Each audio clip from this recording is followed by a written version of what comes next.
Bueno, octavo día en las Batuecas. Mañana por la mañana, al mediodía mejor dicho, a eso de las 2, ya me voy a tomar el taxi y de ahí hasta la alberca, y de la alberca el autocar hasta Salamanca, y de Salamanca el autobús hasta Oviedo. 5 horas. Bueno, como no me acuerdo, media hora de taxi o 20 minutos, luego 1 hora y 20 de autocar y 5 horas de autobús. Y las esperas entre medio, así que tengo un largo rato. Hoy es domingo, así que la misa de domingo es más completa, más larga. Y el padre Ramón, qué decir, es un genio, la verdad. Normalmente los sacerdotes suelen ser bastante tradicionales, apegados a las estructuras religiosas.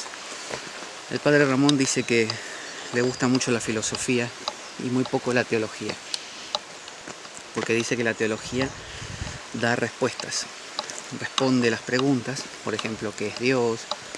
¿Por qué estamos aquí? Lo responde todo. En cambio, la filosofía se hace preguntas, pero no las responde, las pregunta. Y eso a él le parece genial y a mí obviamente también. Por eso la verdad que es como una especie de vaso de agua fresca escucharlo hablar, porque uno no escucha el clásico discurso de que, no sé, hay que cumplir, portarse bien, respetar esto, lo otro, y que si uno lo hace bien va a recibir el premio, sino que todo lo contrario, es como si fuera una especie de maestro zen. Esa es la sensación que tuve hoy cuando estaba explicando él lo que se llama la homilía, que es la explicación de la lectura del día. Y la lectura que tocó hoy era una lectura donde Jesús le pregunta a los discípulos cercanos, ¿quién soy yo?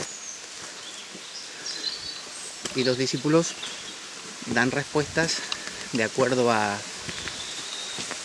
lo que piensan, y también pregunta a Jesús, ¿quién dice la gente que soy yo? Entonces uno dice que sos el profeta no sé qué, el otro que sos Elías que volviste, qué sé yo, cosas por el estilo. Y le pregunta a ellos directamente, dice, o a Pedro, le dice, ¿quién crees que soy? El Mesías, dice Pedro. Y normalmente cualquiera diría, bueno, ven, esa es la respuesta correcta, Pedro estaba en lo cierto, eso hay que hacer, afirmar que él es el Mesías. ¿Qué dice el padre Ramón? No, dice, esa respuesta, claro, es correcta, sí, es el Mesías, todo lo que quieras, pero hay un detalle, dice. La respuesta, para los que me están escuchando en audio, nada más, estoy subiendo una montaña, así que por eso estoy agitado. La respuesta de Pedro, dice el padre Ramón, es una respuesta de los condicionamientos. Pedro venía de un mundo judío, lo veía a Jesús, que era un tipo muy pila, que hacía muchas cosas, entonces, ¿qué le va a decir? En sus términos y en su lenguaje, ¿qué es Jesús? El Mesías, ¿qué otra cosa va a ser? Entonces le dijo, el Mesías. Pero no fue una respuesta, decía el padre Ramón, que Pedro realmente, que proviniese de su interior, de su experiencia, de su vivencia.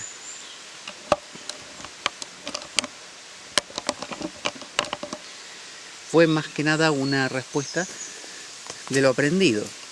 Entonces, cuando el padre Ramón estaba explicando eso hoy, yo lo miraba y parecía Krishnamurti que estuviera ahí, porque decía eso, que si damos respuestas a las cosas desde lo aprendido, lo único que hacemos es girar en círculos. Si yo, por ejemplo, leí que tal cosa es la iluminación y cuando me lo preguntan simplemente lo repito, no avancé un ápice ahí. Lo único que estoy haciendo es girando en círculos como ratón en una sartén. ¿De qué se trata entonces? Se trata de bucear, profundizar en lo que uno le pasa, en lo que uno vivencia, y dar una respuesta más cabal. O quizá un no sé, no sabemos, es un misterio, ¿no? Eso es más interesante a veces. Porque si yo digo, ¿qué es la iluminación? Tal cosa. ¿Para qué estamos en este mundo? Para tal otra. Es como chicos del colegio que memorizaron la lección y simplemente la repiten. ¿Tiene valor eso? Si yo repito lo aprendido como un loro, no estoy agregándole nada. Y eso es lo que solemos hacer la mayoría de las veces. Cada vez que se nos presentan preguntas vitales, no preguntas donde, por ejemplo, ¿dónde queda tal calle? Sino preguntas vitales. ¿Quién soy yo? ¿Para qué estoy? ¿Cómo se llega a la paz mental? ¿No? Ese tipo de cosas. ¿Qué es la realización personal? ¿Qué es el alma? Cosas íntimas. Bueno, ese tipo de preguntas no tienen respuestas concretas. Porque toda respuesta que se dé, decía Foucault, el pensador francés, son respuestas normales. ¿Qué es la norma? Lo que se acepta. Entonces, por ejemplo, ¿cuál es la norma en un país como, no sé, Irán? Bueno, que las mujeres usen ese velo que les cubre la cabeza. ¿Y cuál es la norma en un país talibán? Bueno, que usen el burka hasta los pies. Eso es la norma. Entonces cualquier respuesta que venga de un país que tenga cierta norma va a estar dentro de los límites de esa norma. Ahora, lo normal, ¿no? Lo de la norma, ¿es lo real? No, es solamente lo normal. Si a mí me hacen una pregunta y yo vengo de un trasfondo cristiano, me van a preguntar ¿qué es Dios? Y voy a decir, Dios es una Trinidad, Padre, Hijo, Espíritu Santo, y todo el discurso. Eso es lo normal. Es lo real. ¿Toqué yo lo profundo? ¿La respuesta vino siquiera de mí? No, mi respuesta fue la respuesta de mi cultura. Es decir, cuando yo hablo en esos casos, ¿estoy hablando yo? No, soy una marioneta, está hablando como si hubiera un gran ventrílocuo que habla a través mío. Si uno va a una mezquita, a una iglesia, a un templo hindú, a un templo budista, una pagoda, no sé cómo se dice, y les pregunta a todos estas mismas cosas, las respuestas que va a obtener son respuestas de cada una de esas culturas. Por lo tanto, no es que van a ser respuestas verdaderas, van a ser la única respuesta que pueden dar, que es la respuesta del grupo. Entonces, ¿qué tenemos? Que lo normal no es lo real. Y vivimos en el mundo de lo normal. Entonces, me preguntan, ¿es normal, no sé, la masturbación? Y entonces yo miro mi cultura, mi libro sagrado, mi educación, todo eso. Y llego a una conclusión. No es normal. O sí es normal. O sea, no digo normal, digo sí está bien o no está bien, es bueno, es malo. Pero esa respuesta no es una respuesta que venga, como se dice,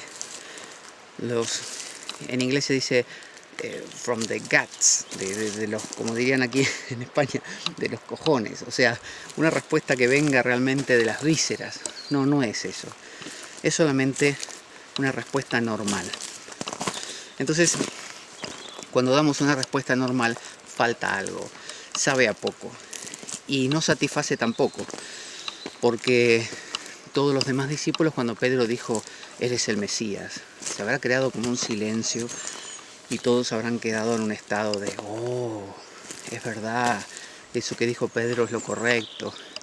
Y Pedro se habrá sentido como importante, como que dijo ya no lo que decían los demás, sino lo que realmente era. Pero claro, cuando dijo lo que realmente era, en realidad lo que acabó diciendo es lo mismo del grupo. O sea, fue la voz del grupo.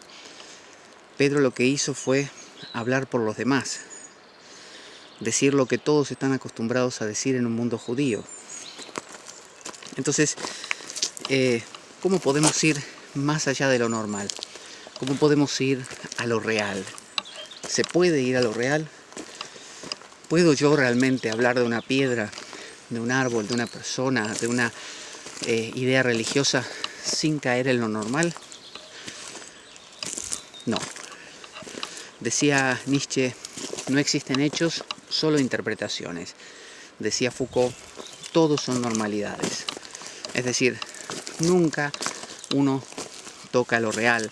El famoso Ding Nan Sich o Sich, de Ding Nan Sich debe pronunciarse, de Kant. Es decir, la cosa como es, significa. ¿Puedo yo ver una cosa tal como es? ¿Podía Pedro ver a Jesús tal como era y dar una respuesta real? No. Su respuesta siempre va a ser una respuesta de norma, de grupo, de consenso, de aceptación. Entonces pretender que esa respuesta sea la respuesta es un sinsentido. ¿A qué nos lleva esto?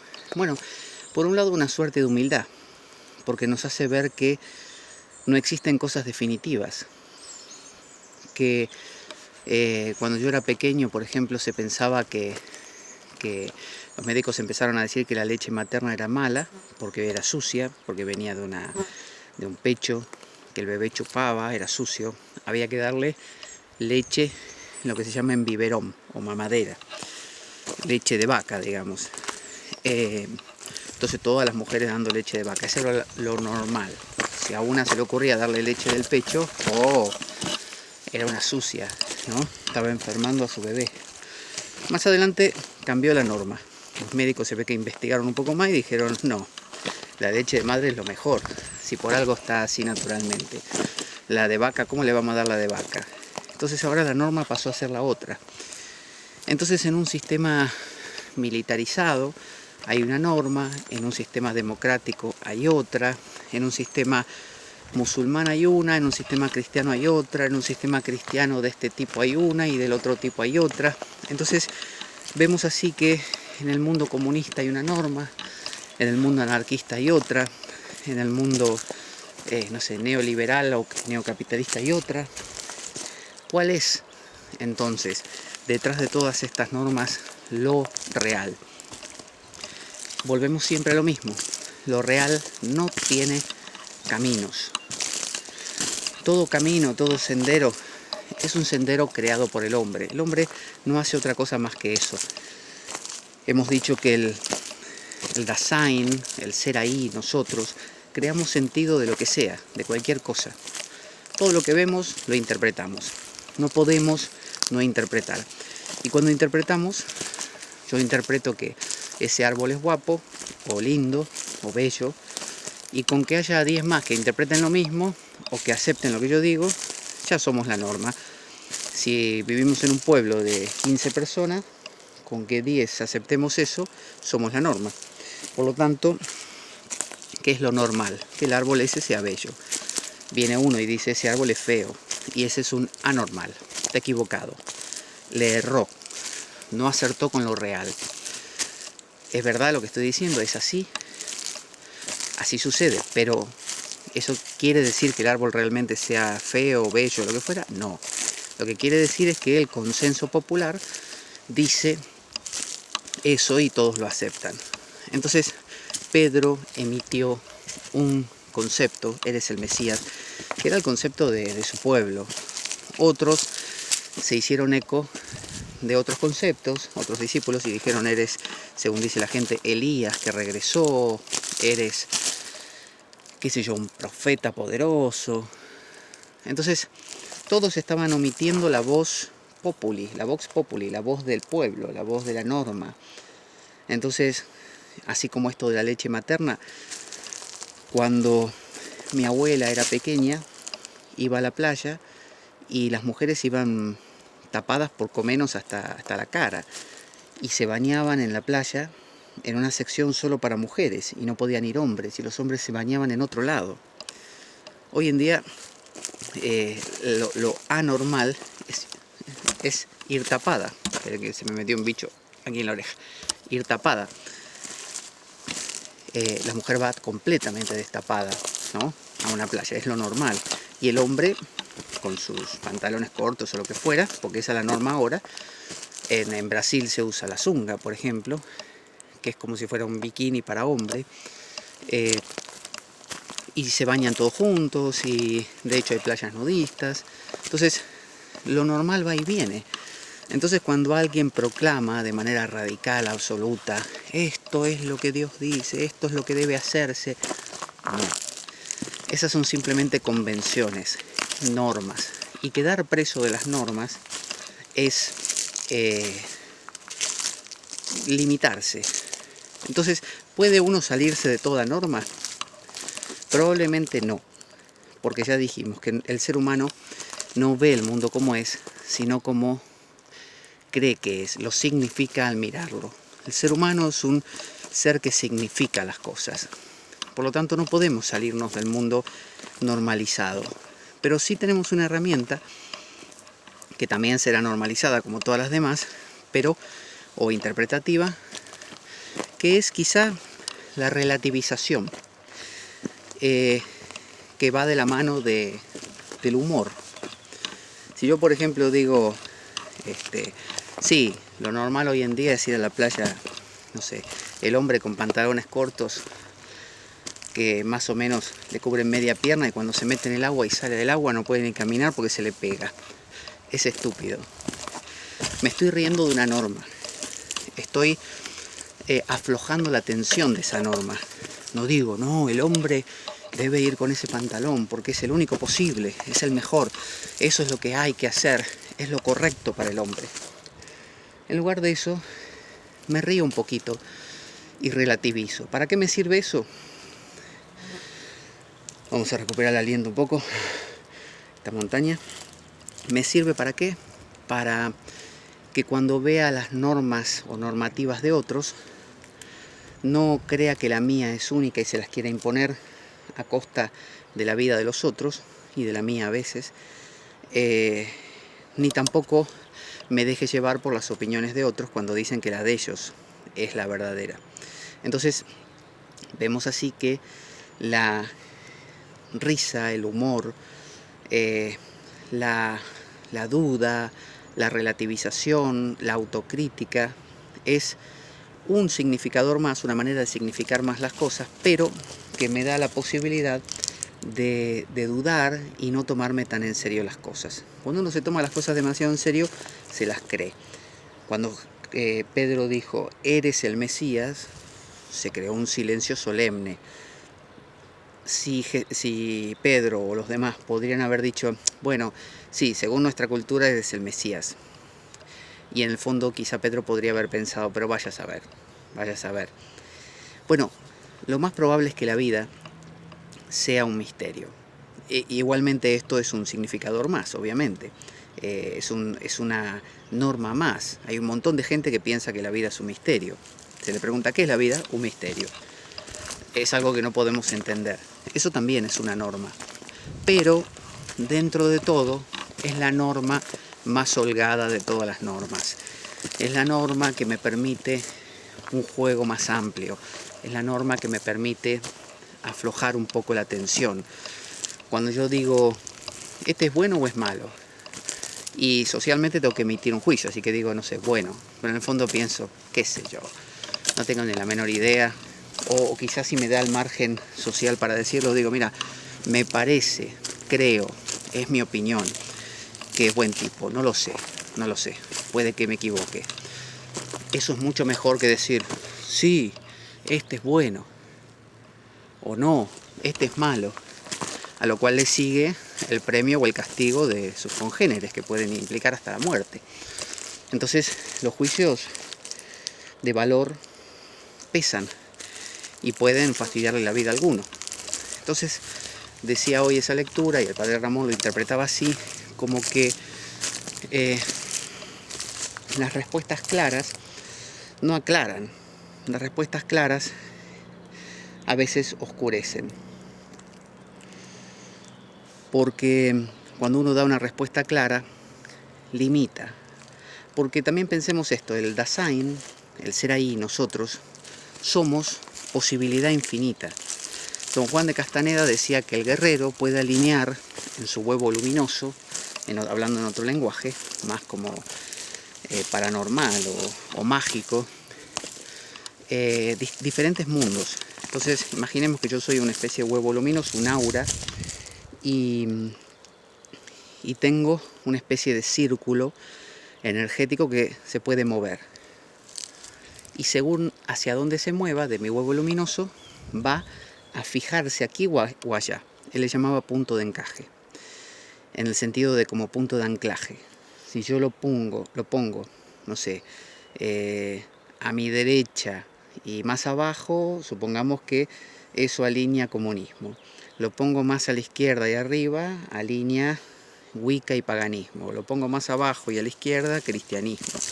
Y lo pongo al medio y no sé, no dualismo. Entonces, según el guerrero movía su punto de encaje, podía alinear diferentes mundos. Entonces, decía Don Juan que la diferencia entre la persona común y el guerrero es que el guerrero se ejercita en mover su punto de encaje, cosa que en el caso de Don Juan era facilitado este proceso por las sustancias psicotrópicas o alucinógenas que producían estos movimientos fácilmente, como sabrá todo aquel que haya consumido alguna cosa como ayahuasca o LSD o cosas así, y entonces generan en el guerrero la noción de que mi norma no es la única norma. Descubro que hay muchas más. La que usé desde pequeño no necesariamente es la única. El mundo puede verse como que somos hombres y mujeres en este mundo, o que somos moléculas, o que somos seres de luz, o que somos miles de cosas. Entonces, quien mueve su punto de encaje fácilmente, quien tiene la habilidad de moverlo, puede alinear otros mundos y puede entender otras normativas. Podríamos decir que la normativa de las plantas podría ser somos seres fijos, esperamos la lluvia. Tengo aquí un bicho que está encantadísimo conmigo, no hay caso. Somos seres fijos, nos encanta la lluvia, la esperamos, la necesitamos, aleluya, qué sé yo. Eso no lo comprendemos nosotros, porque nosotros nos estamos moviendo todo el tiempo. Bueno, ¿qué pasa, bicho? ¿Qué pasa? ¿Qué te gusta? ¿El micrófono? ¿Qué? Me persigue encima. Entonces vemos que si alineamos nuestro punto de encaje en muchas posiciones, como hace el brujo, el punto de encaje se afloja y el brujo es como que se abre a otras posibilidades. Descubre que la vida no es solo esto. Bueno, pero ¿qué tengo? Por Dios, está todo el tiempo acá el tipo este. Ya está. El brujo entonces descubre que existen muchos mundos más, muchas normativas más, y se puede mover entre ellas con toda libertad como pez en el agua. Esa es la idea de mover el punto de encaje. De forma tal que al poder moverlo de esa manera, no queda estrechamente fijo en una sola concepción de las cosas. Pero esto tiene un precio. Cuando el guerrero mueve su punto de encaje de una manera así tan amplia, corre el riesgo de que el punto de encaje no vuelva a su posición original, que se pierda, que se mueva hacia un sitio tan nuevo y diferente que luego le cueste regresar. ¿Qué significa esto? Que yo soy una persona, supónganse, que vivo en un pueblo pequeño, con ciertas creencias fijas, y resulta que empiezo a viajar. Y viajo hasta, no sé, lugares lejanos, gente que piensa diferente, gente que tiene visiones nuevas, y esto hace que cambie mi mentalidad, porque fui ahí, no sé, a estudiar en una universidad. Cuando regreso a mi pueblo, que está la gente que siempre sigue pensando lo mismo, yo no voy a encajar, porque mi punto de encaje se movió ahora a posturas nuevas, donde costumbres que yo tenía en ese pueblo y que eran normales, ¿no? Normativas, descubrí que no eran las únicas, que había otras, porque fui a estudiar en una universidad donde había gente de todo el mundo. Entonces descubro que no hay una sola forma de ver las cosas, y eso, claro, me trae problemas, porque los que sí tienen el punto de encaje fijo no toleran al que tiene el punto de encaje móvil. Y eso no es nada. Decía Don Juan que hay posiciones del punto de encaje que son entendidas como locura. Supongamos que yo tomo ayahuasca, ¿no? Y empiezo a ver todo como energía, a entender que yo soy el universo, sin ver todo como energía. Supongamos que lo veo normal, pero como siempre, pero empiezo a sentir que no hay diferencia entre la roca y yo, que yo soy uno con el mundo. Puede que me arroje a este abismo, por ejemplo, pensando que soy uno con todo, o puede también que no me arroje, pero que la gente cuando me vea en ese estado llame a la sanidad pública y me lleven a un hospital, me pongan una camisa de 11 varas y de ahí no salga más. ¿Por qué? Porque alineé un mundo, decía Don Juan, o un universo demasiado diferente al habitual, al normal, y cuesta mucho regresar luego. A veces cuando uno va muy lejos, por ejemplo yo subo esta montaña y luego, bueno, cuesta volver hasta abajo, o puede que me pierda y no me acuerde por dónde fui. Si esto ocurre físicamente en una caminata, imagínense en mundos interiores. Hay gente que ha abierto tanto camino a nivel filosófico, teológico, psicológico, que cuando se encuentra con la persona común de la calle, no solo no le entienden ni jota, sino que lo demonizan y hablan de esa persona como si fuera un loco y hasta peligroso, porque como no lo entienden, llámese Giordano Bruno, no sé, Galileo, y tantos otros, Margarita Porete, qué sé yo, todos los que quemaron en la hoguera, Juana de Arco, eran gente que habían alineado mundos que no son los habituales, y no hay forma, una vez que uno llegó hasta ciertos puntos, de regresar. Entonces, cuando Pedro dio esa opinión, estaba opinando acerca de lo que él, su mundo normativo, le decía. Entonces él decía, para mí es esto. Entonces el padre Ramón hablaba de justamente no emitir juicios terminantes, porque uno no lo sabe, no sabe. Y dentro de esas normativas, decía el padre Ramón, está también las posiciones. Por ejemplo, la normativa o la normalidad de ser un buen cristiano, la normalidad de sentarse en contemplación como hacemos aquí, en perfecto silencio durante una hora sin moverse, la normativa de, no sé, ir a misa en una parroquia y cantar, la normativa de hacer zen y hacer un sesshin de muchas horas, una sesión larga, y luego caminata zen, la normativa de salir a hacer trekking, es decir, a caminar por el monte, la normativa de ir al gimnasio y entrenarse, la normativa de infinitas. Entonces uno tiende a pensar que su normativa es la normativa. Entonces él hablaba de que, por ejemplo, si uno se pone a hacer esto, contemplación, y uno dice, claro, somos la hostia, en el sentido de somos lo más, no hay nadie como nosotros, porque nosotros estamos en un estado superior, porque hemos comprendido verdades muy profundas, nosotros estamos en el silencio, no como aquellos que están ahí metacantar y que rituales y todo eso. Lo nuestro ya es la nata de la cosa, es la cereza en el pastel, ¿no? Es lo más importante.